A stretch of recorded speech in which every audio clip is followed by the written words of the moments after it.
Hello and assalamu alaikum, ladies and gentlemen.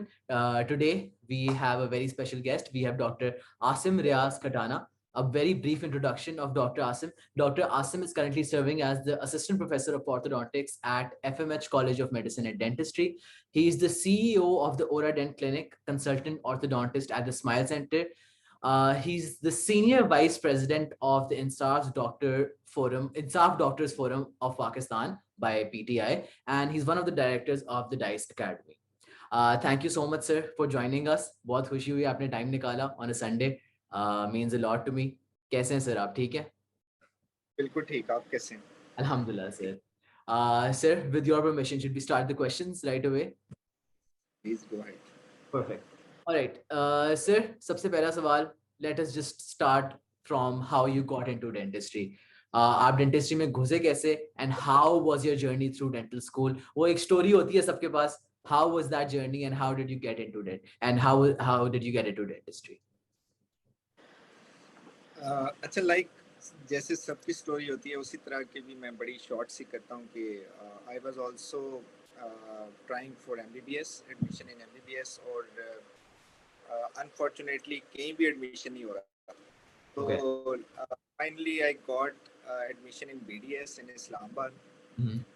मैं काफ़ी confuse था कि मैं रिपीट करने में जाऊँ या मैं बीडीएस में एडमिशन ले लूँ. तो मीनवाइल मेरा एबटाबाद में फ्रंटियर मेडिकल कॉलेज में एमबीबीएस में एडमिशन हो गया. Then I talk to my father. तो वो उस टाइम ही वाज अब्रॉड. तो he had a friend over there. वो जो उनके फ्रेंड थे वो इंडियन थे और उनकी सारी फैमिली जो है वो डेंटिस्ट. तो somehow he convinced my father कि आप अपने बेटे को बीडीएस में एडमिशन कराएं. अच्छा, very Then good. my father talked to me और फिर मैंने इसके ऊपर सोचा और then I agreed and बस इसी तरह हमने चले. Perfect. That's a very good short story. Sir, dentistry के साथ भी हम श्योर अच्छे रहे होंगे. बट एक सवाल जो हर बंदा आपसे पूछता होगा, सर व्हाई ऑर्थोडोंटिक्स? मतलब ऑर्थोडोंटिक्स के पीछे क्या थॉट था? Orthodontics I know is a super speciality of dentistry. आप अंडरग्रेड पढ़ के आप ऑर्थो प्रैक्टिस नहीं कर सकते उस तरह से. क्योंकि मुझे पर्सनली ऑर्थो बड़ी ड्यूरिंग फाइनल ईयर बहुत मुश्किल लगती थी. तो जो जिन्होंने ऑर्थो में स्पेशलाइजेशन, मेरे प्रॉफ्स में भी, फाइनल प्रॉफ्स में भी सबसे गंदा पेपर मेरा ऑर्थो का ही हुआ था, जबकि मैंने बहुत ज्यादा पढ़ी थी. बट मैं ये सवाल हर ऑर्थोडोंटिस्ट से जरूर पूछता हूँ, व्हाई ऑर्थोडोंटिक्स? अच्छा, गुलाम, मेरे लिए तो ना ये एक kind of it became an automatic choice. और वो कहते कि मेरी ग्रेजुएशन इस्लामाबाद से थी and I belong to Lahore और मेरा घर यहाँ था. तो मैंने केम बैक तो मैंने अपनी प्रैक्टिस स्टार्ट कर दी. तो उसके साथ ना आई अप्लाइड फॉर डेमोशिप्स. मैंने काफ़ी कॉलेजेस में डेमोशिप अप्लाई की. तो finally I got inducted in FMH as a demonstrator. और वो मेरी इंडक्शन ऑर्थोडोंटिक्स में. At that point of time मुझे खुद भी कोई ऑर्थोडोंटिक्स बहुत ज़्यादा पसंद नहीं था. और I was looking for a demoship in operative dentist. अच्छा, ओके. बट उस टाइम सीट भी सिर्फ एक वेकेंट जो थी वो ऑर्थोडोंटिक्स में थी. तो मेरी वहाँ इंडक्शन हो गई. फिर मैंने वहाँ 1 साल almost 16 months as a demonstrator काम किया. और मेरा कोई पार्ट 1 देने का या एफसीपीएस देने का at that point of time कोई इरादा नहीं. I just wanted to be a private practitioner. तो जब मैं वहाँ गया तो वहाँ पे एफसीपीएस रेजिडेंसी अभी स्टार्ट हुई थी एफएमएच 2011 में. तो वहाँ जो रेजिडेंट्स थे ऑर्थो में से मैं ज़रूर मेंशन करूँगा डॉक्टर उस्मान ज़हीर. अब वो आजकल असिस्टेंट प्रोफेसर हैं एलएमडीसी में ऑर्थोडोंटिक्स में. तब वो फर्स्ट ईयर के रेजिडेंट थे. तो उन्होंने मुझे बहुत ज़्यादा पुश किया कि आप पार्ट 1. और उनके साथ एक डॉक्टर काशिफ थे, वो आजकल अजरा नहीद में असिस्टेंट प्रोफेसर हैं. हाँ जी, आपके पास ही आई थिंक. बिल्कुल डॉक्टर उन्होंने ने मुझे बहुत ज़्यादा पुश किया. और मैं थोड़ा सा ना अनसर्टन था कि पता नहीं मैं ये कर पाऊँगा नहीं कर पाऊँगा. और जब मैंने एग्ज़ाम दिया तो आई फेल्ड. और जब मैं फेल हो गया तो आई गॉट डिसअपॉइंटेड. तो फिर से मुझे उन्होंने दोबारा से मोटिवेट किया कि आप री अटेम्प्ट लो और सक्सेसिव री अटेम्प्ट लो.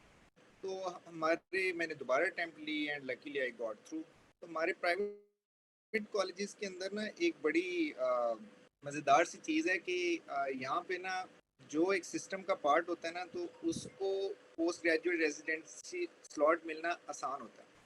उसकी वजह ये होती है कि सिस्टम उनको ऑलरेडी पे कर रहा होता है। तो मैं ऑर्थो में ही डेमोस्ट्रेटर था 1-1.5 साल से, वहाँ पोस्ट ग्रेजुएशन भी हो रही थी, मेरा एग्ज़ाम भी उन्हीं दिनों में पास हो गया, तो ऑटोमेटिकली मैंने अप्लाई वो एक किया। ऑटोमेटिक चॉइस बन गई। चलें, ठीक है, ओके। चलें सर, आपके एफसीबीएस ऑर्थो पे बाद में आते हैं, but let's talk about IDF in south doctors forum for a while.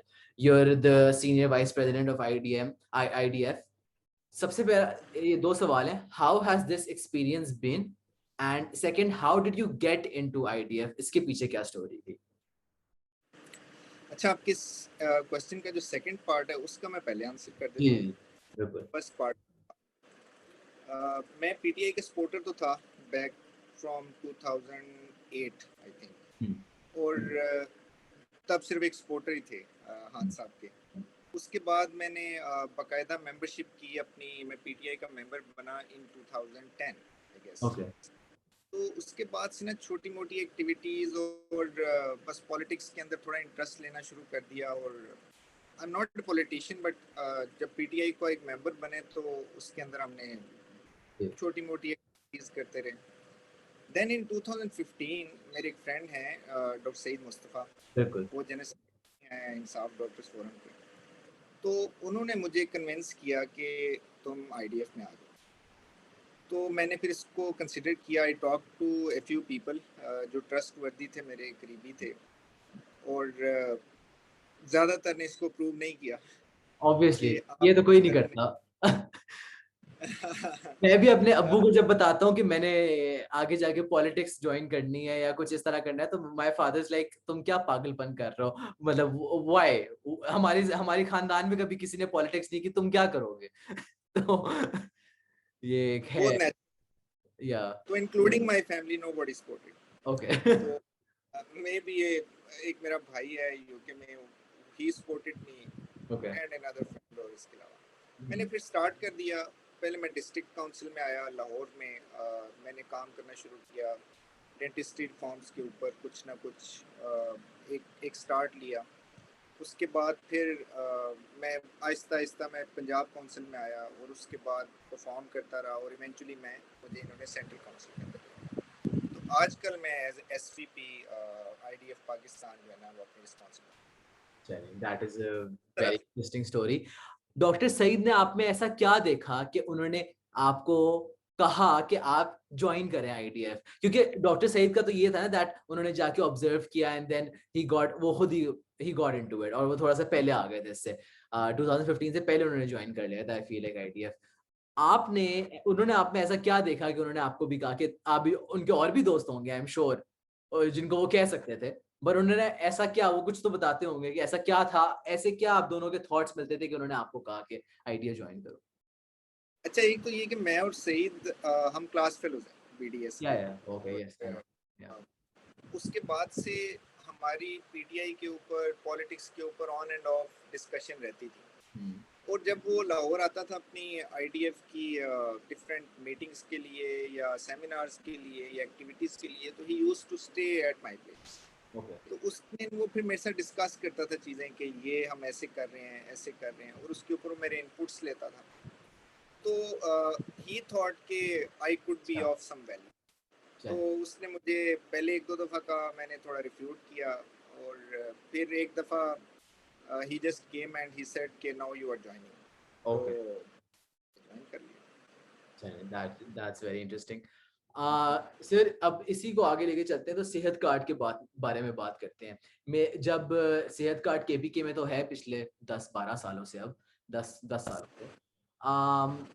जब सेहत कार्ड इंट्रोड्यूस हो रहा था पंजाब में, आई एम श्योर आप डॉक्टर सईद इस सब पूरे पार्ट का एक प्रोसेस में आपने देखा होगा कि कैसे इंट्रोड्यूस हुआ, सारी कॉन्वर्सेशन आपको पता चली होगी।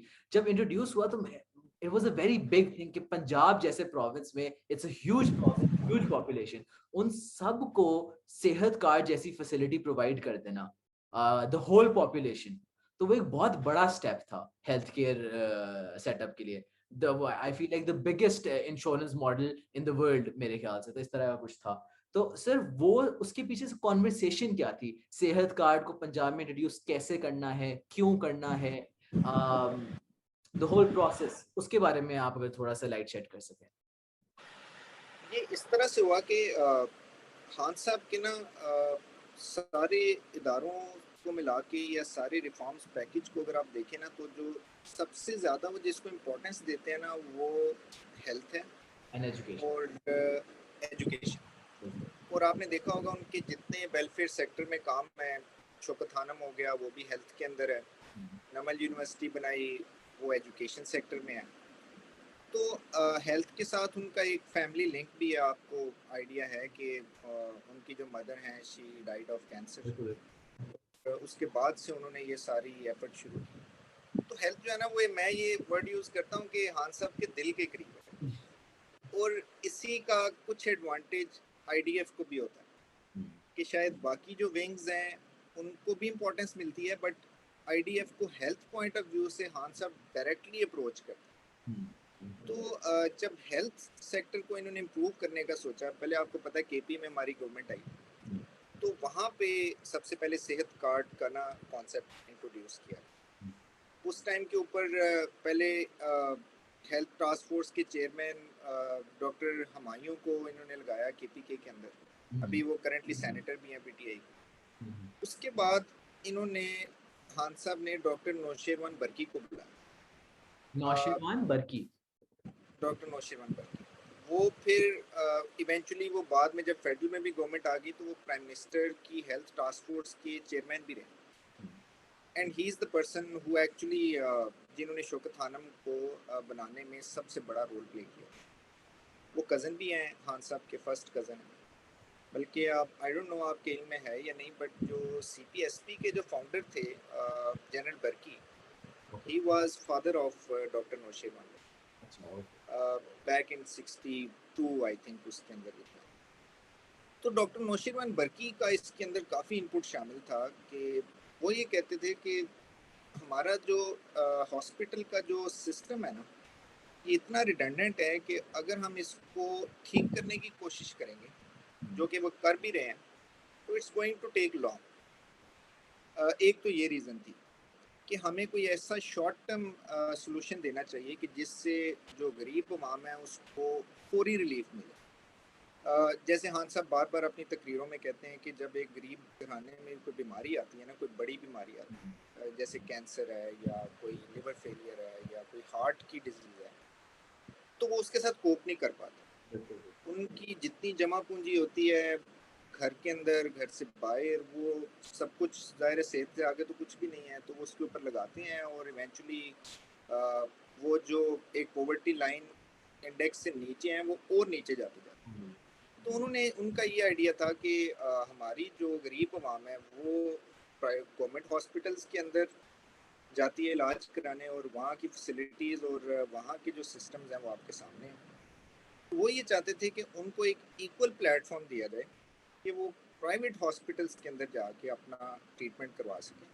स्पेशली जो बड़ी बड़ी बीमारियाँ हैं उनको इन्होंने स्टार्ट में कवर करने की शुरू की, ताकि ये बर्डन उनसे उतरे कि अगर किसी घराने के अंदर कोई बीमारी आती है तो वो उसके साथ कोप अप कर सके। इसमें इंटरेस्टिंग पॉइंट ये है कि जब इन्होंने स्टार्ट किया हेल्थ कार्ड, तो वो इन्होंने पहले पॉवर्टी लाइन इंडेक्स से नीचे वाले लोगों को दिया, और वो 32% की कैप थी, 32% से नीचे लोगों को दिया। और इन्होंने डेटा वही यूज़ किया जो बेनज़ीर इनकम सपोर्ट प्रोग्राम ने उनकी जो डेटाबेस, उसमें बाद में प्रॉब्लम्स भी आए, आपने देखा होगा, उसके बाद में रिफाइनिंग प्रोसेस में भी गया। बट उसके बाद जब उधर कर दिया, तो फिर इन्होंने केपी के अंदर सोचा कि आपने देखा होगा 2018 के जब इलेक्शन हुए तो केपी में स्वीप किया पीटीआई। उसके अंदर जो सबसे बड़ी दो वजह थी, एक पुलिस रिफॉर्म्स थे और दूसरा हेल्थ कार्ड था। बिल्कुल, अभी भी ऐसे ही है, अभी भी। और गरीब को कुछ और पता हो कि ना पता हो, ये पता है कि उसका हॉस्पिटल में इलाज फ्री होना शुरू हो गया था। सो वो सेहत कार्ड तो बहुत एक बड़ी नेमत थी सबके लिए। अभी रिसेंटली इन्होंने केपी ने उसके अंदर लिवर ट्रांसप्लांट भी ऐड कर दिया। बिल्कुल, आई नो अब रीसेंट फर्क ये रिफॉर्म्स ने। है कि एंड सेहत कार्ड प्लस कर दिया है वो, उन्होंने उसका हिस्सा बना दिया लॉ का, बिल्कुल। I read about it. वो वहां पे तो जो उनका जो फाइनेंस मिनिस्टर है केपी के, तैमूर झगड़ा नाम है, आई थिंक वो तो he is doing an amazing job. I मतलब I follow him on Twitter, I love the work that he is doing. के हम तो यही बात करते हैं कि केपी के तो अगले 10 साल में पता नहीं कहाँ पहुंच जाएगा, हम पता नहीं पंजाब में हम चीफ मिनिस्टर ही चेंज करते रहेंगे। ये बिल्कुल ऐसा ही है। ये I think in may be 10 years और सो या लोगों को सरप्राइज करेगा केपी अपनी सारी चीजों के अंदर। बिल्कुल आई ऐसी, फोर्स बिल्कुल बिल्कुल जगह ऐसी जगह फाइनेंस मिनिस्टर भी हैं साथ, और साथ हेल्थ मिनिस्टर भी हैं, 2 पोर्टफोलियोज उनके पास हैं, बिल्कुल और वो बिल्कुल फाइनेंस चीज़ों को बहुत अच्छी तरह समझते हैं। तो ये बिल्कुल। एक एडवांटेज था क्यों। यस। अच्छा, केपी ने को सारी पॉपुलेशन के ऊपर कर दिया, लेकिन इसमें इंटरेस्टिंग पॉइंट ये है कि इसमें third party involve, insurance company involve है। आपको मॉडल का सारा पता है कि जी इंश्योरेंस के जी ऊपर बिल्कुल। चलता है। तो जब इन्होंने बिडिंग की, बिड ओपन की, तो इन्होंने देखा कि सिवाय 2 इंश्योरेंस कंपनीज के किसी ने बिड ही नहीं की। मैं नाम नहीं लेता, एक तो हमारी जो है वो स्टेट की एक इंश्योरेंस कंपनी है, स्टेट स्टेट लाइफ लाइफ, के नाम, स्टेट लाइफ। एक प्राइवेट सेक्टर की इंश्योरेंस कंपनी थी, उन्होंने भी बिड की। ये तब की बात कर रहा हूँ जब 32% से नीचे वाले लोगों को इन्हें दिया। उसके बाद जब इन्होंने पूरी पॉपुलेशन को दिया तो स्टेट लाइफ ने कहा कि हमारे पास इतनी कैपेसिटी नहीं है कि हम सारे सूबे को कवर कर सकें। फिर केपी स्टेट लाइफ की पहले कैपेसिटी बिल्डिंग की गई, उनको वर्क फोर्स प्रोवाइड की गई। ऑब्वियसली वो एक पूरा मैकेनिज्म था, पूरा एक प्रोसेस था जिसमें से वो गुजरे। तो जब उसमें से पंजाब में आए, तो पंजाब की पॉपुलेशन तो आपको पता है वो बहुत ज़्यादा है एज कम्पेयर टू केपी। आधी आधा पाकिस्तान पंजाब में रहता है। तो यहाँ पे हमें ये प्रॉब्लम और ज़्यादा फेस करनी पड़ी कि स्टेट लाइफ ने भी थोड़ी सी रिलक्टेंस शो की कि हम प्रॉबेबली शायद पूरे पंजाब को कवर ना कर ना पाए, करता है। बट अगेन करना तो था। तो फिर उनने बजटिंग की, अपने आप को इम्प्रूव किया, अपनी कैपेसिटी बिल्डिंग की, वर्क फोर्स इम्प्रूव की, HR इम्प्रूव की, और उसके बाद ये पूरे मॉडल के ऊपर पंजाब में इन्होंने शुरू किया था उन इलाकों से जो थोड़े पसमानदा इलाके, और फिर टाइम टू टाइम इन्होंने बाकी डिस्ट्रिक्ट को शामिल किया। और 31 मार्च 2021 के बाद से आई थिंक इसमें सारे पंजाब की, सारे केपी और जो फेडरली एडमिनिस्ट्रेड एरियाज हैं जिसके हाँ अंदर जी बिल्कुल। इस्लामाबाद आता है, जीबी आता है, AJK आता है, इन सब के अंदर इन्होंने हेल्थ कार्ड को कंप्लीट कर फाटा दिया, का सिवाय रीजन, बलोचिस्तान। मगर फाटा का बलोचिस्तान रीजन भी खत्म हुआ है यही इस गवर्नमेंट में आके। मतलब खैर अब हमारे भी हॉस्पिटल ने सेहत कार्ड लेना बंद कर दिया है, और भी काफी प्राइवेट हॉस्पिटल्स ने लेना बंद कर दिया अब, वेरी अनफॉर्चुनेटली, बट इंशाल्लाह let's hope for the best. अच्छा सर, एक जो सवाल हमें बहुत सारे लोगों ने पूछा after our interview with doctor Saeed, जो अभी मैं आज 2 दिन पहले ही हमने रिलीज किया है, तो उसके बाद हमसे बहुत लोगों ने जो कि किसी ने IDF का हिस्सा बना है, क्योंकि अभी तो सब PTI के बहुत बड़े फैन हुए हैं, खास तौर से हमारी जनरेशन और मेरे इर्द गिर्द के लोग तो बहुत ही जनरेशन भी, और जो मतलब एवरीवन, मेजॉरिटी हमारी जो स्टेटस को में रहता है वो तो है ही PTI सपोर्टर 90%। तो बहुत लोगों ने मुझे कि IDF कैसे ज्वाइन करनी है, तो मेरे ख्याल, क्योंकि अब मैं बहुत ज़्यादा पढ़ता हूँ पॉलिटिक्स वगैरह का, तो इसलिए मुझे भी उस तरह से मैं हमारी बात भी हुई थी, मुझे भी IDF के बारे में थ्रू अ पर्सन जो डॉक्टर सईद का एक स्टूडेंट है उसके थ्रू पता चला था IDF का, जबकि आई फील लाइक मुझे पता होना चाहिए था, क्योंकि मैं काफ़ी ज़्यादा पॉलिटिक्स देखता भी हूँ और ये डेंटिस्ट्री के बारे में पढ़ता रहता हूँ काफ़ी। तो मुझे भी नहीं पता था, एंड सिमिलरली हमारे इंटरव्यू के बाद काफ़ी लोगों को पता चला है, तो बहुत लोग पूछ रहे थे कि IDF ज्वाइन कैसे करनी है, तो उसके बारे में अगर आप कुछ बता सकें। गुलाम IDF ज्वाइन करने का बड़ा सिंपल सा एक तरीकाकार है, और वो है कि हमारा एक मेंबरशिप फॉर्म है। जिसने IDF ज्वाइन करनी है वो ऑब्वियसली PTI का मेंबर होगा, और उसके बाद वो IDF के अंदर आ जाएगा। उसके लिए उसका लाइसेंस होना ज़रूरी है, PMDC लाइसेंस की रिक्वायरमेंट है। अगर कोई allied professional health care profession से ताल्लुक़ रखता है, कोई नर्सिंग से ताल्लुक़ रखता है, उनको भी हम IDF में लाते हैं, लेकिन उनकी हमने एक सेपरेट काउंसिल बनाई है। तो एक मेंबरशिप फॉर्म है, वो हमारे फेसबुक के पेजेस के ऊपर पड़ा हुआ है, बल्कि वो आई थिंक कि PTI की वेबसाइट के ऊपर भी पड़ा हुआ है। उसको फिलअप करें, और जब फिलअप करेंगे तो आप IDF का पार्ट बन जाएंगे। उसके बाद हम ये एनालाइज करेंगे कि जो कैंडिडेट है वो कहाँ से बिलोंग करता है, वो कहाँ प्रैक्टिस करता है, किस टीचिंग हॉस्पिटल में प्रैक्टिस करता है, तो हम उनको अपनी रिस्पेक्टिव जो काउंसल्स हैं उसके अंदर हम शामिल परफेक्ट और ऑलराइट। इसी से एक क्वेश्चन मैं आगे पूछूंगा। एक डेंटिस्ट सर जो क्लिनिकल डेंटिस्ट्री की तरफ इतना रुझान नहीं रखता, वो जाना चाहता है पॉलिसी मेकिंग की तरफ, तो उसका क्या होना चाहिए? वे उसको मतलब किस तरफ जाना चाहिए? क्या पढ़ना चाहिए? उसको पोस्ट ग्रेजुएशन किस चीज़ में करनी चाहिए? एंड व्हाट शुड ही, क्योंकि बहुत सारे लोग, clinical dentistry is not for everyone. वो एक ज़माना था जब हर बंदा एफसीपीएस करके या everyone would do MDS and then go into clinical dentistry. अब ज़माना चेंज हो गया, not everyone can go into FCPS. FCPS की उस तरह से नहीं है, सीट्स नहीं होती for whatever reasons. Many people want to go into policy making. उसके लिए क्या करना चाहिए बंदे को? अच्छा, इसके लिए एक चीज़ जो समझना ज़रूरी है वो ये है कि अभी तक पाकिस्तान के अंदर ओरल हेल्थ पॉलिसी नहीं है, उसकी बिल्कुल, एग्जिस्टेंस ही नहीं। बिल्कुल ऐसी बात है। और जो हमारे इवन नेबरिंग कंट्रीज़ हैं, फॉर एग्जांपल इंडिया है, नेपाल है, इवन इनकी भी बड़ी एक्सटेंसिव और डिटेल्ड ओरल हेल्थ पॉलिसीज़ हैं। तो अगर तो आपका उससे क्वेश्चन उससे लिंक्ड है तो वो तो ये है कि अभी तक वो एग्जिस्टेंट नहीं है। दूसरी चीज़ कि अगर रिफॉर्म्स पैकेज के अंदर आप आना चाहते हैं कि अगर कोई पॉलिसी मेकिंग के अंदर शामिल होना चाहता है, तो इसको हम यूजुअली 2 एरियाज़ में डिवाइड करते हैं। ओके, एक डेंटल एजुकेशन के कंपोनेंट में और एक सर्विस डिलीवरी के कंपोनेंट। ये पॉलिसी मेकिंग जो है ये अभी तक इन 2 लेवल्स के ऊपर हो रही है लार्जली। फॉर एग्जांपल अगर डेंटल एजुकेशन की पॉलिसी मेकिंग करनी है तो वो आपको पता है वो पीएमसी कर रही है। और जो सर्विस डिलीवरी के ऊपर पॉलिसी मेकिंग करती हैं वो usually respective health care commissions करती हैं। बिल्कुल ऐसी। जो रेगुलेटिंग इदारे हैं हमारे मुल्क के वही उनकी पॉलिसी मेकिंग करते हैं और वही उनकी इम्प्लीमेंटेशन करते हैं। लेकिन ये बुक की हद तक तो ठीक है, एक्चुअल ग्राउंड्स के ऊपर इस पे कुछ भी नहीं होता या और मैं यही वही रीज़न है सवाल मैं यही आपसे पूछने वाला था कि ये बातें तो बड़ी अच्छी हैं, but don't you feel like कि इन हेल्थ केयर कमीशन में वो लोग जो सीनियर हैं, ऑब्वियसली उन्होंने सारी जिंदगी मेहनत की है, उन्होंने लगाए हैं 40-50 साल अपनी जिंदगी के इसमें, वो डिसीजंस ले रहे हैं for what's going to happen in for our future. तो I don't you feel like कि वो एक कन्वेंशनल अप्रोच रखेंगे या एक 20 या वो थोड़ी पुरानी सोच रखेंगे, वो फ्यूचर को उस तरह से शायद ना देख पाए। With all due respect, with all due, हमारे वो बड़े हैं, हमारे टीचर्स हैं, with all due respect for them, बिल्कुल ऐसी मतलब कोई डिसरिस्पेक्ट की बात नहीं है, वो उस तरह से शायद पॉलिसी मेकिंग ना कर पा रहे हो। क्या आपको ऐसा लगता है? एक्चुअली यहाँ प्रॉब्लम ये है कि अगर ज़्यादातर लोग तो पॉलिसी मेकिंग या किसी भी पॉजिटिव चेंज की तरफ ज़्यादातर लोग आए ही नहीं हैं, हम्म, और जो कुछ लोग इसके अंदर शामिल हुए उनको रेजिस्टेंस बहुत ज़्यादा फेस करनी विद इन सिस्टम भी और आउटसाइड सिस्टम।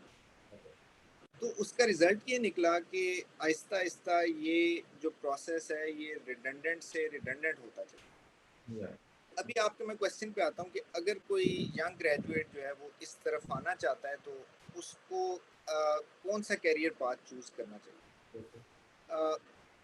देखिए, पॉलिसी मेकिंग के लिए एक बड़ी इंपॉर्टेंट चीज़ है और वो ये है कि आपको प्रॉब्लम्स आइडेंटिफाई करनी आती है कि प्रॉब्लम्स हैं कहाँ, और सेकंड के उनकी प्रॉब्लम्स के क्या क्या पॉसिबल सॉल्यूशंस हो सकते हैं। ये एक थॉट प्रोसेस है ना जो बिल्कुल, एक किसी भी बिल्कुल ऐसी बात ग्रेजुएट के अंदर आता होगा तभी वो इस तरफ सोचता बिल्कुल होगा। ऐसी बात है, बिल्कुल।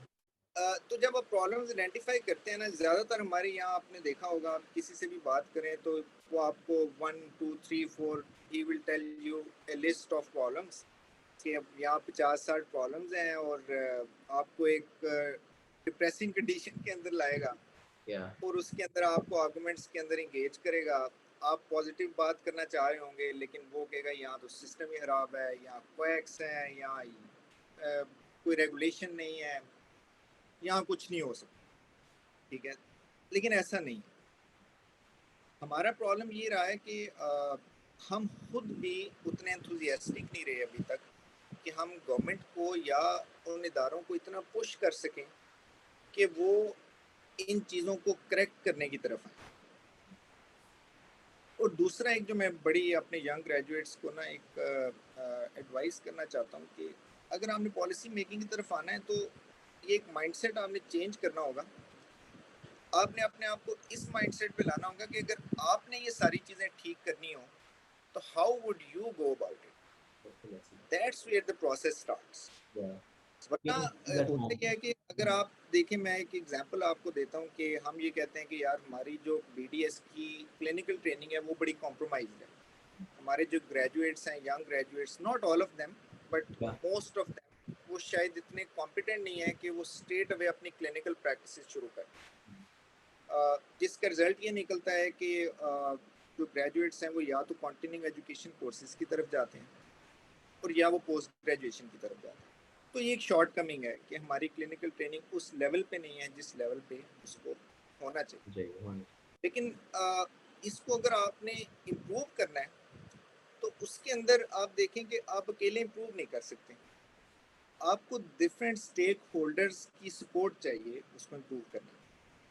फॉर एग्जांपल, अगर एक प्राइवेट डेंटल कॉलेज है तो सबसे पहले आपको उस हॉस्पिटल के एडमिनिस्ट्रेटर की सपोर्ट चाहिए, उसके प्रिंसिपल की सपोर्ट चाहिए और सबसे ज़्यादा फाइनेंशियल सपोर्ट चाहिए। तो यस, और ये ऐसी चीज़ें हैं कि जो शायद इतनी सपोर्ट उनको मिल नहीं पाती है जो ये सारे काम करते हैं। लेकिन बहरहाल मैं इसको कट शॉर्ट करता हूँ कि अगर कोई यंग ग्रेजुएट इस तरफ आना चाहता है तो एक तो वो अपनी जो कैरियर पाथ है ना उसको ओरिएंट करे इसके साथ।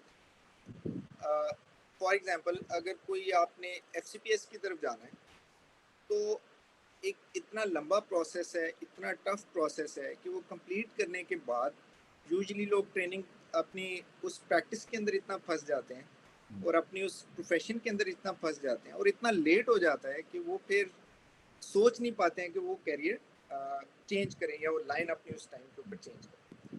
तो जिसने इस तरफ आना है उसने अभी से राइट आफ्टर ग्रेजुएशन अपने प्लान्स को ओरिएंट करना है कि कल को आप उस साइड पे आ। अब उसके लिए आप पास डिफरेंट पोस्ट ग्रेजुएट के प्रोग्राम्स हैं। फॉर एग्जांपल, अभी आजकल हेल्थ केयर मैनेजमेंट के ऊपर मास्टर्स है, इसके अलावा लम्स में होता है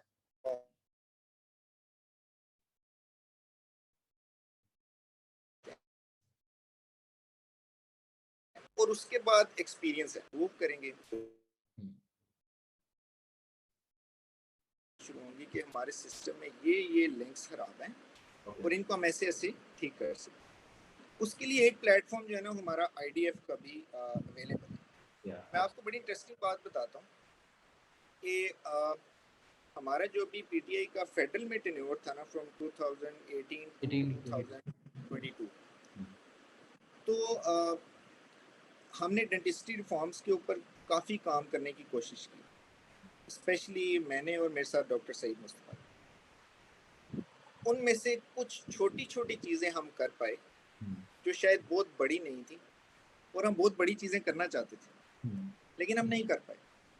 हम 3-4 साल में भी नहीं कर पाए।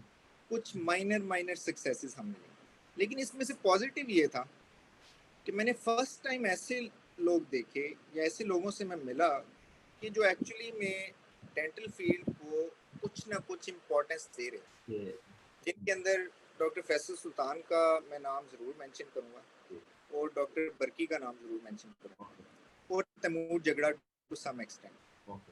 ये 3 ऐसे लोग थे कि इन्होंने इस चीज़ को, हमने टू बी वेरी ऑनेस्ट, हमने इतना रोला डाला इन 3-4 साल के अंदर कि वो आखिर में तंग आना शुरू हो गए। हमारे आईडीएफ के अंदर से भी लोग तंग आना शुरू हो गए कि वो जब हम डेंटिस्ट्री की इतनी बात करते थे तो मुझे याद है एक दफ़ा हमारी केपी में हेल्थ मिनिस्टर के साथ मीटिंग थी तो मैं जा रहा था तो मुझे रास्ते में एक कॉल आई। तो वो कॉल ये थी कि आपने डेंटिस्ट्री की बात एंड पे करनी, हमने पहले नहीं करना। वो मेडिसिन के लोग थे कि हम अपने इशू, तो हमारा यस, तो ये मैं इसको एक पॉजिटिव लेता हूँ कि हमने इतनी अवेयरनेस इन 3-4 साल में क्रिएट कर दिया है कि अब जो गवर्नमेंट में टॉप टीयर के ऊपर, टॉकिंग अबाउट पीटीआई स्पेसिफिकली, कि उन लोगों को कम से कम इसकी रियलाइजेशन हो गई है कि this needs to be looked upon. बिल्कुल सही। लेकिन वो उस लेवल पे नहीं हो सका जिस करना चाहते, तो चले hopefully sir, one next step at a time हो जाएगा फ्यूचर में इंशाल्लाह, जब अगली हुकूमत आएगी तो हो जाएगा। सर नेक्स्ट सवाल मेरा आपसे वही पिछले सवाल से एक वही आगे हम चलेंगे, that do you feel that there is a lack of career counselling in our field to some extent, क्योंकि जैसे अब not everyone can do FCPS, not everyone can go into post graduation, but हर बंदा once again आज जैसा आपने कहा not everyone is capable enough to open up a clinic right after house job. तो डू यू फील, या अगर खोल भी ले तो business management part of dentistry हर किसी को नहीं आता, जो कि एक बहुत बड़ा पार्ट ऑफ डेंटिस्ट्री है, जो कि हमें नहीं सिखाया जाता उस तरह से। मेरे ख्याल से तो एक प्राइवेट क्लिनिक में 20% आपका क्लिनिकल वर्क होता है, बाकी 80% तो आप बिजनेस ही मैनेज कर रहे होते हैं, marketing, business, financials, so many things, assistant management, so many, team management, so many things.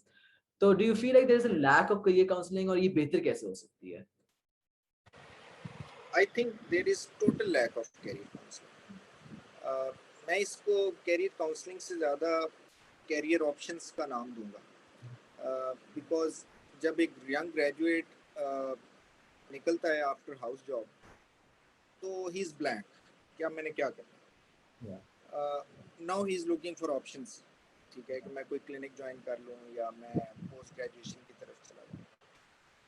I think के जो कैरियर ऑप्शंस है ना, ये बच्चों के दिमाग में या जहन में बहुत जल्दी डालनी चाहिए। Probably it should be A part of may be BDS curriculum, या इसको इंस्टीट्यूट्स, अगर करिकुलम में नहीं भी है तो इंस्टीट्यूट्स इसको पर्सनल बेसिस के ऊपर इसके ऊपर सेमिनार्स कराएं। वो जो उनके स्टूडेंट्स हैं, एक डेंटल कॉलेज है उसके पास लेट्स से 50-75 स्टूडेंट्स हैं, वो उनकी रिस्पॉन्सिबिलिटी ले कि हमने इन 75 स्टूडेंट्स को इनके लिए कैरियर ऑप्शंस देनी है, जो कि उनकी बहुत सारी चीज़ों के साथ कस्टमाइज होती है। कैरियर ऑप्शंस के अंदर ना एक चीज़ जो बड़ी अंडरस्टैंड करने वाली है, जो बड़ी लार्जली लोग निगलेक्ट करते हैं, वो ये है कि not every option is for everybody. अब जैसे कि FCPS ऑप्शन है, ये सबके लिए नहीं है, या अगर प्राइवेट प्रैक्टिस है तो ये भी सबके लिए नहीं है। एक इंसान का अपना इंटरेस्ट होता है, उसके अलावा उसके फैमिली सर्कमस्टांसेस होते हैं, और उसके अलावा उसके गोल्स होते हैं। ये तीनों चीज़ों के साथ इंटीग्रेट करके उसको कैरियर ऑप्शन देनी चाहिए। मैं इसकी एग्जांपल ऐसे देता हूँ कि लेट्स से अगर कोई एकेडमिक्स में इंटरेस्टेड ही नहीं है, लेकिन वो ऐसी भेड़ चाल है कि वो सबने पार्ट 1 की अटेम्प्ट जरूर। मैं तो यही कहता हूँ कि जो पढ़ाना नहीं चाहता वो एफसीपीएस क्यों करता है? मतलब जो जिसको पढ़ाने का शौक ही नहीं है, मैं इतने सारे अपने ट्रेनिंग्स को देता हूँ, कहते हैं हमें पढ़ाने का शौक नहीं है, बस है मैं पढ़ाने का शौक, एफसीपीएस क्यों कर रहे हैं? सो या इट्स वेरी फनी। इसकी एक बड़ी क्लासिक एग्जांपल आपके सामने बैठी है। अच्छा। कि अभी I have been serving as assistant professor since 5 years. Okay. और इससे पहले ना मैं डेमोस्ट्रेटर भी था।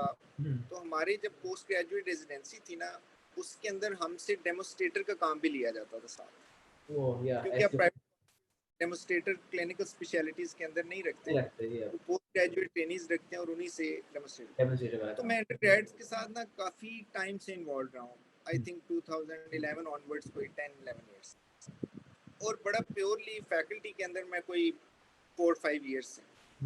तो जैसे जैसे टाइम गुजरता गया, जैसे जैसे मेरी क्वालिफिकेशन भी इम्प्रूव होती गई, तो मैं ये रियलाइज करता गया कि I don't enjoy it anymore. आप शायद हंसेंगे मेरी बात पे, नहीं हंस नहीं रहा मैं वैसे मतलब ऑब्वियसली हर बंदा, every person is different with time, everyone realises, evolve करता है, हर बंदे की सोच तब्दील होती है, वो सोचता है कि अच्छा अब हर बंदे के लिए एक टाइम पे डिफरेंट चीज उसको पसंद आ रही होती है, सो या मेक सेंस। और एक और चीज है कि being good at something doesn't mean that you want that particular thing. या ये मेरा तो मेरे स्टूडेंट्स मुझे कहते हैं कि आप बहुत अच्छा पढ़ाते हैं, अंडरग्रेड के भी और इवन पोस्ट ग्रेड के भी।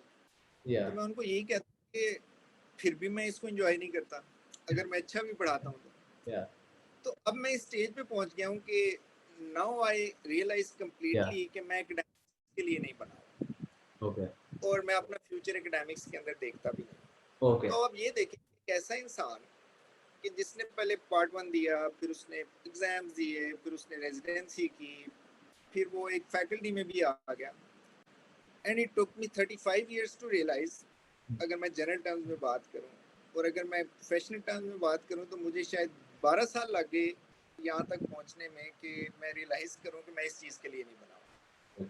तो अब ना मैं एक बड़ी कंफ्यूज स्टेट के अंदर हूँ कि मैं क्या इसको छोड़ दूं, और अगर छोड़ दूं तो मैं किस ऑप्शन की तरफ जाऊं? क्या मैं टोटली प्राइवेट प्रैक्टिस में आ जाऊं, ये मेरा नेक्स्ट या सवाल था, ये मेरा नेक्स्ट सवाल था सर आपसे कि आप कंसल्टेंट ऑर्थोडोंटिस्ट भी बन गए हैं, आप आईडीएफ में भी एसपी हैं, अब आप अपना फ्यूचर कहाँ देखते हैं जाते हुए? किस तरफ जाते हुए देखते हैं, मतलब towards policy making, towards health care reforms, या इसी में एकेडमिकली ही आपने आपका आगे जाने का इरादा है, या इसी तरह आपने आपको जाते हुए देखते अच्छा, अगर आप इजाज़त दें तो मैं इस क्वेश्चन का आंसर करने से पहले एक पॉइंट मैं आपके प्रीवियस क्वेश्चन में ऐड कर दूं। हैं? जी श्योर श्योर। ऑप्शंस वाली ऑप्शन थी, ये तो मैंने आपको बता दिया कि कैरियर ऑप्शंस के अंदर क्या क्या प्रॉब्लम्स हैं और उनको किन चीज़ों की बेस के ऊपर कस्टमाइज करना चाहिए। इस पे मैं काम कर रहा हूँ। कैरियर ऑप्शंस के ऊपर मैं एक टीम के साथ आई वांट कि हम कोई ऐसा एक मिक्स ऑफ फार्मूला बनाएं कि जो फिर हम डिफरेंट कॉलेजेस के अंदर जाके उधर के जो फ्रेश ग्रेजुएट्स हैं उनको हम वो कैरियर ऑप्शंस दें और उनको सपोर्ट भी दें Wow, so कि यही आपके that's very nice. That is very nice. Amazing. That I hope that really works out, inshallah. I hope so as well. अच्छा, इसके अंदर जो एक चीज और मैं ऐड करना चाहता हूँ वो ये है कि एक बहुत बड़ा फ्लॉ ना हमारे इंडक्शन प्रोसेस के अंदर, Yes. कि जब बीडीएस में लोग इंडक्ट हो रहे होते हैं उस चेक पॉइंट पे ऊपर काम करने की जरूरत है। फॉर एग्जांपल मैं कोई करेक्ट एस्टिमेशन नहीं आपको दे सकता, लेकिन अगर लेट से 100 स्टूडेंट्स बीडीएस के अंदर आ रहे हैं तो आई थिंक कि प्रॉबेबली उसके अंदर एक जो ह्यूज चंक है 60%, 70%, यू नेम इट, वो लोग बाय चॉइस नहीं बीडीएस में आ तो रहे। इस BDS नहीं कर रहे, या आधे से ज्यादा लोग तो इसलिए आ रहे होते हैं मेरे जैसे कि उनको एमबीबीएस में एडमिशन नहीं मिलता तो वो बीडीएस के अंदर आ जाते हैं। बाकी जो बचते हैं ना उनमें से आधे लोगों के फादर डेंटिस्ट होते हैं तो वो ऑटोमेशन में होते हैं कि उन्होंने बिल्कुल सर, डेंटिस्ट। या मेरे ख्याल से 100 में से शायद 2 या 4 या 5 लोग ऐसे होते होंगे लकीली जो कि जो शौक से लोग शौक से और बाय चॉइस डेंटिस्ट्री में, यहीं से प्रॉब्लम स्टार्ट हो जाती है। अब वो प्रॉब्लम स्टार्ट कैसे होती है कि जो अपने शौक से नहीं आया वो उस चीज के ऊपर उतनी एनर्जीज ही नहीं लगाता, वो उसमें एक्सेल करने के लिए अपने आप को उतना ग्राइंड नहीं करता उसके अंदर, और जब वो ग्रेजुएट होता है तो उसमें से आधे लोग प्रैक्टिस नहीं करते हैं, कुछ लोग बाहर चले जाते हैं क्योंकि एक बहुत बड़ा चंक फीमेल्स का होता है हमारी बीडीएस इंडक्टीज BDS के में अंदर। यस, तो आई फील के वो जो आप वेस्टर्न कंट्रीज के अंदर देखें तो उसके अंदर बीडीएस के अंदर एडमिशन लेना is a challenge. it's more difficult than getting into MBBS. I mean आप तो जानते होंगे इन सारी चीजों It is. बाहर लोग DDS में एडमिशन अमेरिका में is more difficult than getting into an MD degree in America. So even in UK, BDS में admission in UK is more difficult than getting into MBBS. So yeah, absolutely. अब देखिए जब बच्चे graduate करते हैं ना तो उनको ऐसा कोई माइंडसेट इस फ्रेम के अंदर अंदर रख के आपने बेटा इसमें जाना, ना आपने इधर देखना ना आपने इधर देखना। मैं आपको एग्जांपल देता हूँ, आप एक फ्रेश ग्रेजुएट हैं, लेट्स से मैं आपकी एग्जांपल ले लेता हूँ, सॉरी बट मेरे सामने आप भी Sure, बैठे sir, हैं। sure. अब आप कहते हैं कि यार मुझे डेंटिस्ट्री में इंटरेस्ट नहीं है, तो मैं क्या करूँ? मैं आपको कहूँ आप एफसीपीएस कर लें, आप एमडीएस कर लें, आप एमफिल कर लें। तो मैंने देखा कुछ चंद लोग उन्होंने अपना प्रोफेशन ही चेंज कर लिया आफ्टर बीडीएस। कुछ लोग सीएसएस में चले गए और माशाल्लाह आज बड़ी स्ट्रॉन्ग ब्यूरोक्रेटिक पोजीशंस के ऊपर हैं। कुछ लोग बिजनेस में चले गए, टोटली उन्होंने अपनी साइट्स चेंज कर ली। आपके भी साइट्स पे ऐसे लोग होंगे, हमारे भी साइट्स पे ऐसे लोग हैं, and they are living I mean such a good life, and I mean I wish them all the best. I feel कि जब ग्रेजुएट होते हैं बच्चे तो उनको ये भी ऑप्शन देनी चाहिए कि बेटा आप डिस्ट्रिक्ट के बाहर भी कुछ कर सकते बाहर भी कुछ कर सकते हैं, बिल्कुल सर, ब्यूटीफुल, कोई या जरूरी तो नहीं है कि लाइफ है और आपको अगर एक प्रोफेशनल डिग्री आपने एक पर्टिकुलर फील्ड के अंदर ले लिया है तो अब आपने बाकी की जो पूरी लाइफ है वो उसी के अंदर रहना है, अगर आपका दिल नहीं भी कर रहा तो या आई थिंक ये थोड़ी सी ना एक ये पॉइंट और एक जो चेक पॉइंट है जहाँ पे इंडक्शन होती है, इन दोनों को इंटीग्रेट करके जब आप करेक्ट करने वाओ, की कोशिश करें या तो मे बी आफ्टर 5-10 तो years you will reach। ये सवाल बहुत लोगों से पूछ चुका हूँ कि किस तरह करियर काउंसलिंग को बेहतर किया जाता है, बट ये जो दो प्रॉब्लम्स आपने निकाली है ना, ये पता चल रहा है आपने रिफॉर्म्स पे काम किया है, बिकॉज ये वाले प्रॉब्लम्स आज तक किसी ने मेरे सामने नहीं बोले, so brilliant, I love the answer. तो देखिए रिफॉर्म हम्म गुलाम डेंटिस्ट्री के अंदर रिफॉर्म्स करने में ना मैं आपके प्लेटफॉर्म से एक चीज़ बाकी लोगों तक पहुंचाना चाहता हूँ, स्पेशली जो हमारे सोसाइटीज़ हैं और जो हमारी एसोसिएशन है हम्म जिसके अंदर बड़ी प्रोमिनेंट जो है वो पीडीए है, वीडियो, पाकिस्तान डेंटल। या अब देखिए अमेरिकन डेंटल एसोसिएशन है ना, तो गवर्नमेंट को कुछ भी नहीं करना पड़ता, सारी डायरेक्शंस वो देते हैं, सब कुछ एडीए करता सारी है, गाइडलाइंस वो देते हैं, एवरीथिंग, या हेल्थ ओरल हेल्थ पॉलिसी से लिंक चीज़ें वो देते हैं, everything everything is a, ADA, सब कुछ एडीए करती है वहाँ या पे। इसी तरह ब्रिटिश डेंटल काउंसिल करती है, इवन एडमिशन सर, एडमिशंस से लेके everything is done by ADA, accreditation standards colleges के एडमिशन वो या सब कुछ वो करती है। एब्सोल्युटली, हमारे यहाँ पे इशू ये है कि हमारी जो पीडीए है वो, मैं थोड़ा सा बेहतर वर्ड यूज करता हूँ, वो शायद उस लेवल के ऊपर फंक्शनल नहीं है जिस लेवल के ऊपर उसको फंक्शनल होना चाहिए। या मैं आपको इसकी क्लासिक एग्जांपल देता हूँ कि कोविड जब आया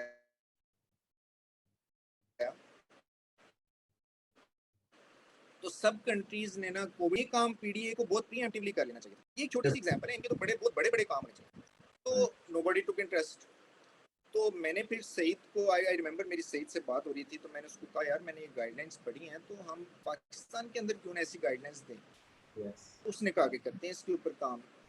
अब हमने अपने एक्सपोजर के मुताबिक जितना हमारा एक्सपोजर था, जितनी थोड़े बहुत नॉलेज था, हमने उसके मुताबिक एक गाइडलाइंस बना के मिनिस्ट्री ऑफ हेल्थ से फेडरल से हमने इशू करा दी। शुक्रिया, जब वो इशू करा दी तो इन्हीं एसोसिएशंस की तरफ से उन पे बैकलैश आना शुरू हो गया कि ये कैसी गाइडलाइंस बनाई है, इसमें तो ये प्रॉब्लम है, इसमें तो वो प्रॉब्लम है। वो फिर हमने किसी के थ्रू उनसे बात की तो वो कुछ मामला सेटल हुआ। तो माय पॉइंट बीइंग कि ये काम तो आपके करने का है, आप करें।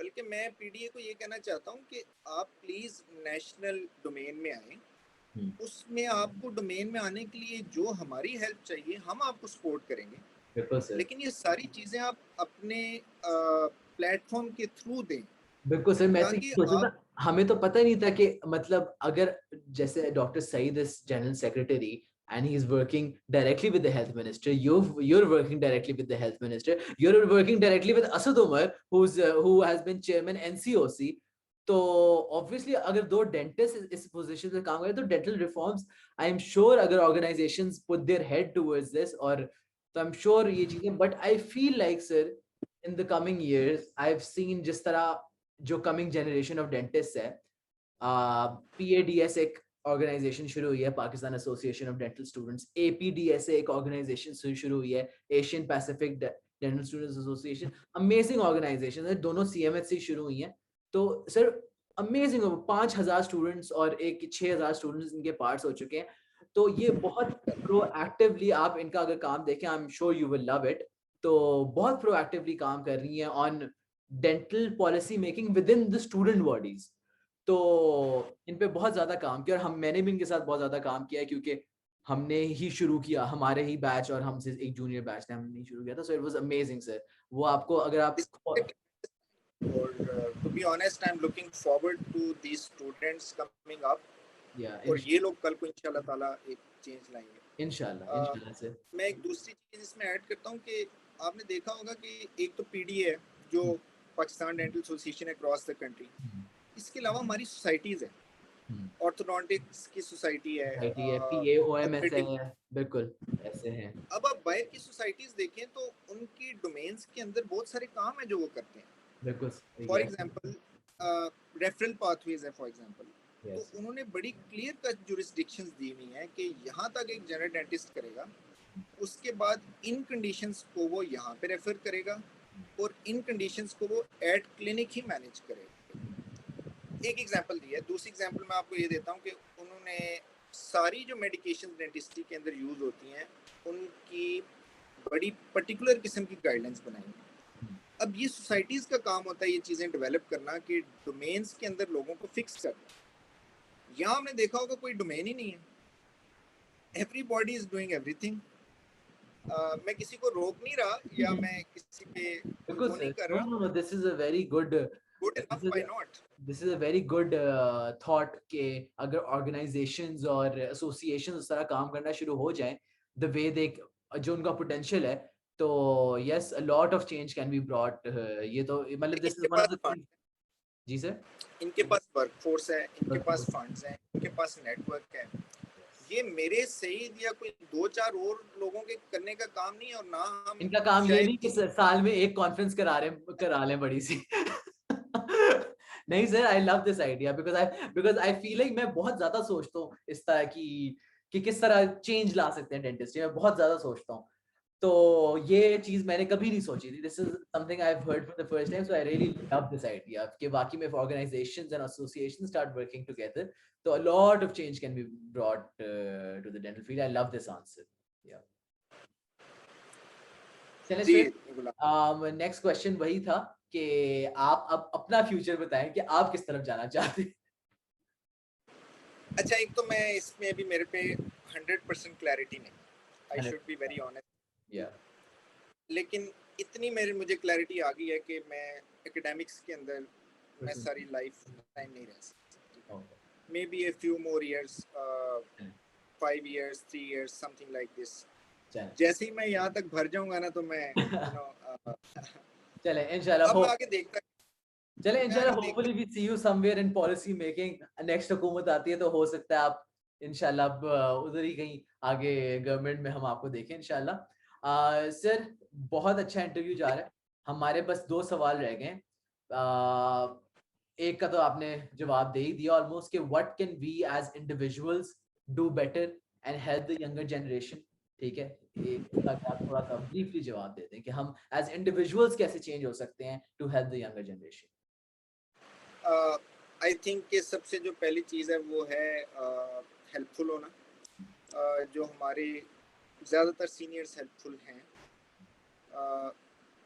शायद कुछ उतने ना हो, बट सबको कोशिश करनी चाहिए कि वो जूनियर्स के लिए हेल्पफुल।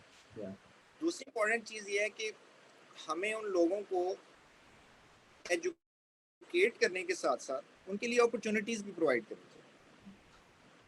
फॉर एग्जांपल, अगर कोई कैंडिडेट आपके पास बच्चा कोई गाइडेंस लेने आता है, यंग फर्स्ट ईयर में है, सेकेंड ईयर में है, या इवन ग्रेजुएट है, तो उसको कस्टमाइज्ड करियर ऑप्शन दें उसकी, और उसके बाद उसकी जितनी हेल्प हो सके उसको एग्जीक्यूट करवाने में वो करें।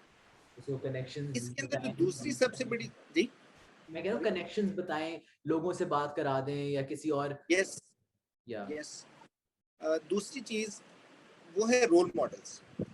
डेंटिस्ट्री के अंदर ना अनफॉर्चुनेटली हमारे पास रोल मॉडल्स कम है।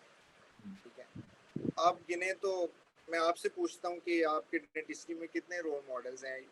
कोई 5-6 साल तो हो गए आपको इस चीज़ के अंदर, तो प्रॉब्ली आप फिंगर टिप्स के ऊपर गिन सकते हैं।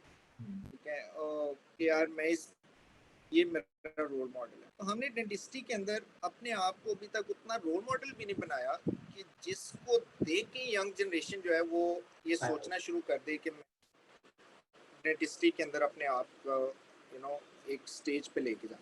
इस और इसके अलावा प्लेटफॉर्म का मकसद ही ये था कि dentist who have achieved something, उनकी क्या कहानी है वो लोगों के सामने लाएं। एंड आई फील लाइक शुरू में तो इतनी व्यूअरशिप नहीं थी, but I feel like in the past few months लोगों ने जब ये पॉडकास्ट लोगों ने देखना शुरू किया, स्टूडेंट्स में मशहूर हुआ है, तो फिर ये चीज काफी लोगों ने देखी कि अच्छा अच्छा ये इंटरव्यू अगर for example doctor Nasir Saleem का मैंने किया हुआ है तो उनकी क्या स्टोरी रही है, तो सारी जिंदगी वो किस तरह अब हेड ऑफ डिपार्टमेंट है ऑपरेटिव डेंटिस्ट्री की, उन्होंने क्या सारी जिंदगी स्ट्रगल की है।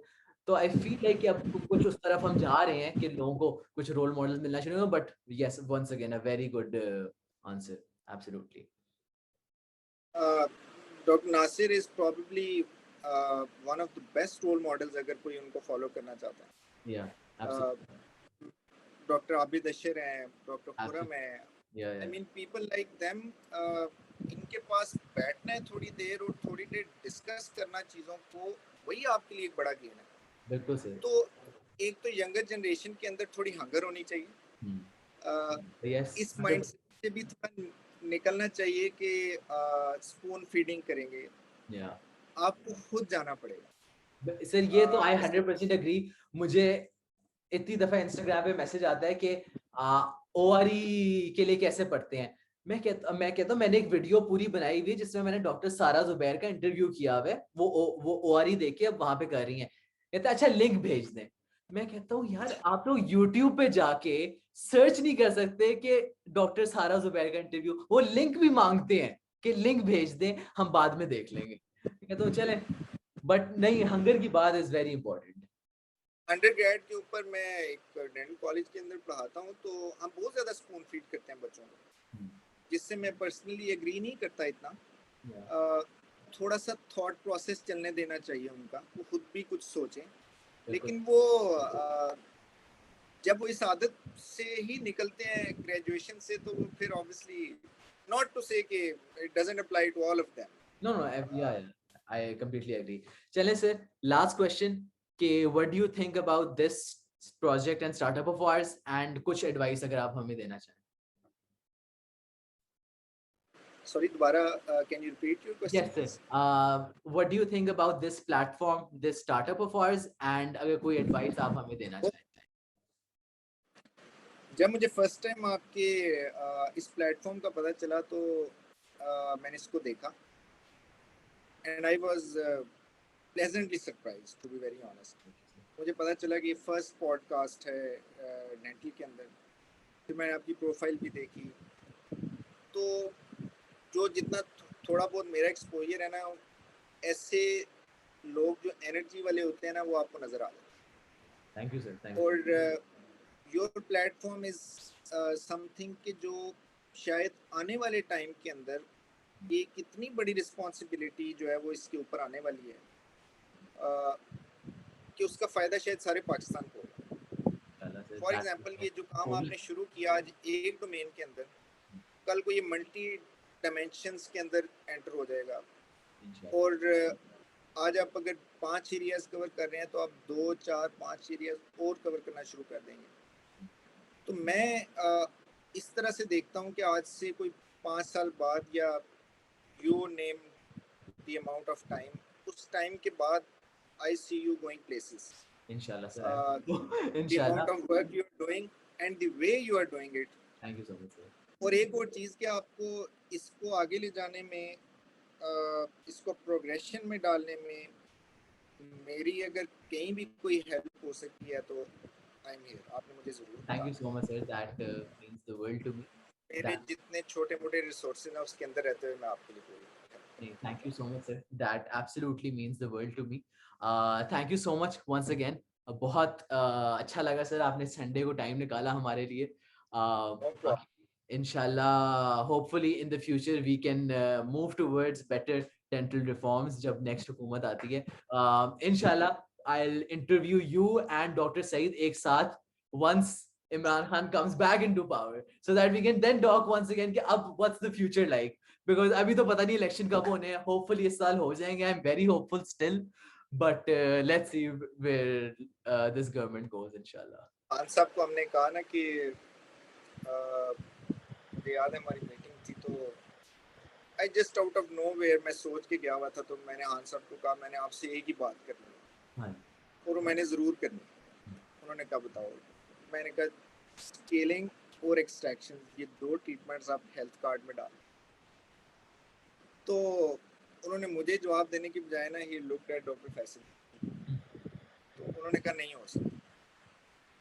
तो मैं इसी ना पूरे दिल से बाहर आया, तो मैंने सईद को कहा कि ये this is not going to happen, but I am not going to मैं छोड़ूंगा नहीं। हाँ, मैं स्टेट लाइफ के पास चला गया और मैंने उनको कहा कि आप हमें प्रीमियम दें कि अगर हम ये 5 प्रोसीजर हेल्थ कार्ड में डालते हैं तो क्या प्रीमियम आप लेंगे। देखिए इमाम विद प्रीमियम के जो शायद हमारी तो क्या बाहर की कोई गवर्नमेंट हो जिनके पास रिसोर्सेज बहुत हैं, वो भी शायद उस पर 2 दफा सोचेंगे। हाँ। तो डेंटल रिफॉर्म्स करना जो है ना, ये हमारे जैसे कंट्री के अंदर जिसमें डेंटिस्ट्री एक वो प्रायोरिटी भी नहीं obvious है। है, डेंटल इंश्योरेंस अच्छी इंश्योरेंसेस डेंटल इंश्योरेंस नहीं देती, वो अच्छी कंपनीज हेल्थ इंश्योरेंस दे देती हैं, डेंटल इंश्योरेंस मर के देती हैं। सो वो तो ऑब्वियसली एक मुश्किल काम है। व्हेन आई से dental reforms I mean dental colleges को रिफॉर्म करना, पोस्ट ग्रेजुएट पोजीशंस पैदा करना, उन उस तरफ वर्क करना। सेहत कार्ड में तो हो सकता है may be it might take years, और स्पेशली इन पंजाब केपी के जैसे province में it can happen, health card specifically for general public, और जो सिस्टम की इम्प्रूवमेंट है जिसका आप जिक्र कर रहे हैं कि डेंटल एजुकेशन के ऊपर रिफॉर्म्स करना और सर्विस डिलीवरी के ऊपर रिफॉर्म्स करना, इस पे भी बहुत सारा काम होना बाकी है। आई होप सो कि जब नेक्स्ट पावर में आए तो हम कुछ कर सकें, और खास तौर पे पीटी और बाकी सोसाइटीज। अगेन आपका प्लेटफॉर्म जो है ये one of the best that I have seen so far, और मेरी बहुत सारी नेक दुआएं तमन्नाएं आपके साथ हैं। अल्लाह ताला आपको बहुत तरक्की दे। Thank you so much. और आप पाकिस्तान की डेंटिस्ट्री के ऊपर ना एक एहसान कर रहे हैं इंशाल्लाह। अल्हम्दुलिल्लाह से बस यही इंशाल्लाह अल्लाह मियां बस करता रहे, देता रहे। Thank you so much sir, once again take care, welcome, अल्लाह हाफिज। अच्छा लगा आपसे बात करके, थैंक यू सो मच, अल्लाह हाफिज।